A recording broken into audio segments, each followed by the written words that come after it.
and capital gains arrangements. There is a growing consensus amongst the investment community as well that the concessionary arrangements on capital gains and the way negative gearing operates, which is one of the most generous arrangements in the developed world, Cassandra, I'm going to interrupt you there because we have got a question. Cassandra, I'm not trying to interrupt you, except that we've got a question on this subject, so we'll go to that, then we'll hear other people on it. It's from Claire Green.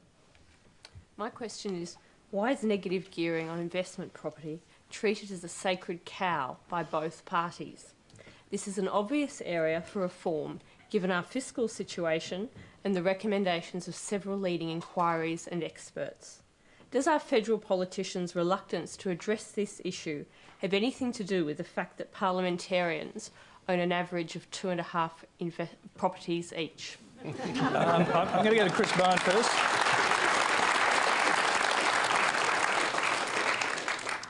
Well, I can only speak for myself and say I own less than one with a mortgage that's on it, so I don't own 2.5. I will deal with it. I just want to deal briefly as well with the question about super, and then I want to deal with your issue.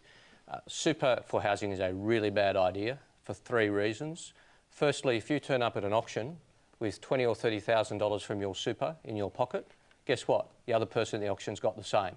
And you're just going to bid against each other with your retirement incomes, and the only person who wins is the person selling the house who pockets an extra $30,000. Thank you very much. In the meantime, you've eaten away at the start of your retirement income and you've cost the federal budget by this decision. So it's a really bad idea, a really, really bad idea. Negative gearing. Negative gearing. Look, what we're doing is going through a process at the moment of looking at housing affordability, looking at the pressures on the budget and consulting. And looking at what the situation should be going forward. So what I would say to you is I'm not going to tonight announce a policy or start ruling things in or out in relation to this. I don't think either side... But is negative gearing in your sights, along with the capital gains tax arrangements, which Cassandra Golding was just talking about, I seem to recall you together are driving the housing investment boom beyond what anyone might have imagined. Well, Tony, I seem to recall you asking me exactly that same question on Late Line last year, and I'll give you the same answer because the situation hasn't changed, is that we're going through developing our policies. It would be irresponsible for me tonight to start ruling things like that in or out. I don't think either side of politics is going to abolish negative gearing tomorrow because it is... You don't have to abolish it, you can phase it out. Well, what I am saying is that it's a proper discussion for the nation to have because there is a housing affordability real problem in Australia and we need to look at all the options on the table. Let's hear from the Treasurer on the negative gearing question, and is it a fact that one of the problems here is that politicians own too many houses and they're reluctant to give this away? No. This entitlement?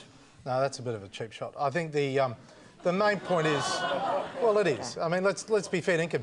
The main argument... It was actually a question rather than a cheap shot. So obviously that's a perception from someone in the audience. Well, halfway through the question, I heard a bang, and I'll just say to you that really? Could you explain that? The main issue about negative gearing is this. If you abolish negative gearing on investment properties, there's a strong argument that rents would increase. Because, you know, rents, when Bob Hawke actually did it in the 80s, there was immediately a backlash because all of a sudden, people that owned properties who were offsetting the losses on the property against their primary income needed to get enough income out of that property that would then replace the lost income. Offsets. So the net result was you saw a surge in rents, and the people who are paying rents are usually, not always, but usually, people that can't afford, in many cases, to buy their own home. Can I just make the point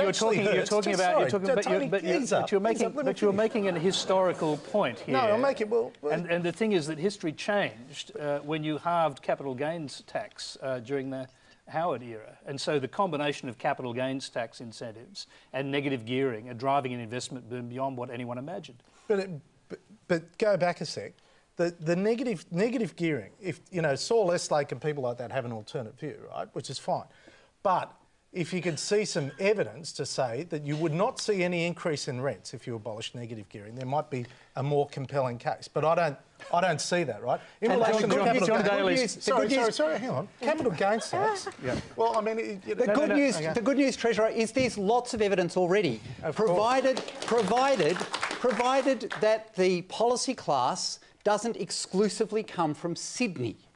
Because it is absolutely true that when negative gearing disappeared between 85 and 87, rents went up really fast in Sydney, which may well have been because there wasn't a lot of housing being built in Sydney in a couple of years previously. Because what happened in the same time between 85 and 87, it was a national policy. You know, you look beyond Sydney and the answer is, well, rents were dead, you know, barely moved in Brisbane, didn't go up very far in Melbourne, didn't go up very far in Adelaide. They did go up very fast in Perth, which makes you suspect very strongly that that race memory we have of abolish negative gearing, rents will go up, is a race memory built on Sydney. But it didn't happen in most of the rest of the country. And that's not surprising because economic theory would tell you that if you abolish negative gearing, then by definition what happens at the auction is that the investor doesn't win the auction, but someone who wants to live in the house does. Net impact, there is one less renter and there is one less rental property. Net impact on the rental market, zero. And so that's what economic theory would tell you. Now we've got to go back. We together, and I apologise for this, together we did interrupt your flow and you're about to talk about capital gains tax. Well, the second issue is that yields are very low at the moment.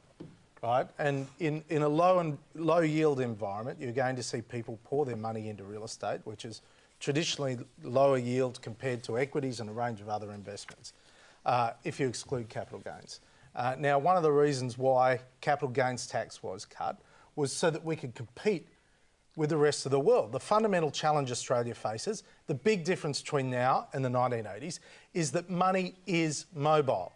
I mean, an Australian can invest in shares anywhere in the world, they can put money in bank accounts anywhere in the world, unlike the 1980s. So with the mobility of money, we actually have to have tax rates that are also competitive.